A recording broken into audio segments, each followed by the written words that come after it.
যার যার ঘরের ভিতরে ঢুকে যাও, আল্লাহর নবী আক্রমণ করবে না।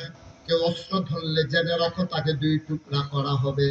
সব অস্ত্র ফেলে দিল, সবাই এসে আবার কাবার কিনারে জড়ো হয়ে গেল। যার যার ঘরের ভিতরে সবার বন্দী। আল্লাহর নবী আগাইতেছেন মসজিদে জান্নাতুল মুআল্লা, মাকবারাতুল মুআল্লা। কাবা এখন অনেকটা দূরে।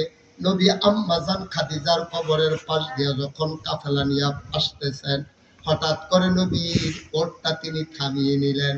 কেতাবে এসেছে নিচু হতে হতে নবীর থুতনি মুবারক বুকের কাছে লেগে গেছে, চোখের পানি দিয়া পাঞ্জাবি মুবারক ভেজে গেছে। নবী বসে বসে কাঁদতেছেন, গাল বেয়ে বেয়ে টপ টপ করে পানি পড়ে। সাহাবারা কয় গুস্তাকি মাফ করে দিজিয়ে ইয়া রাসূলুল্লাহ, ইয়া হাবিবাল্লাহ, আজকে আনন্দের দিন, খুশির দিন, মক্কা বিজয় হইতেছে। আজকে আর চাইতে খুশি আর কি আছে, আপনি কাঁদেন কেন? আল্লাহ নবী আওয়াজ করে কাঁদতে শুরু করলেন। ডাক দেয়া কয়, সাহাবারা রে, আজকে মক্কা বিজয় হইতেছে। এই দৃশ্যটা দেখে সবচেয়ে বেশি যেই মানুষটা খুশি হইতো, এই মানুষটা এই কবরে ঘুমিয়ে আছে।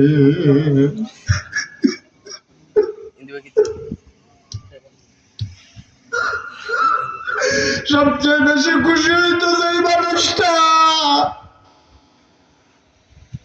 এই মানুষটাই কবরস্থানে ঘুমায় রে। সাহাবারা, তোমাদের আম্মা খাদিজা বারবার বলতো, কোন দিন মক্কা বিজয় হবে, কোন দিন কলেমা খচিত পতাকা পথ পথ করে উঠবে। আমার আম্মা বারবার আমাকে বলতেন, আমি বলতাম খাদিজা হবে হবে হবে, তুমি টেনশন করো না, হবে। আজকে ঠিকই মক্কা বিজয় হইল, আমার খাদিজা আর দেখলো না।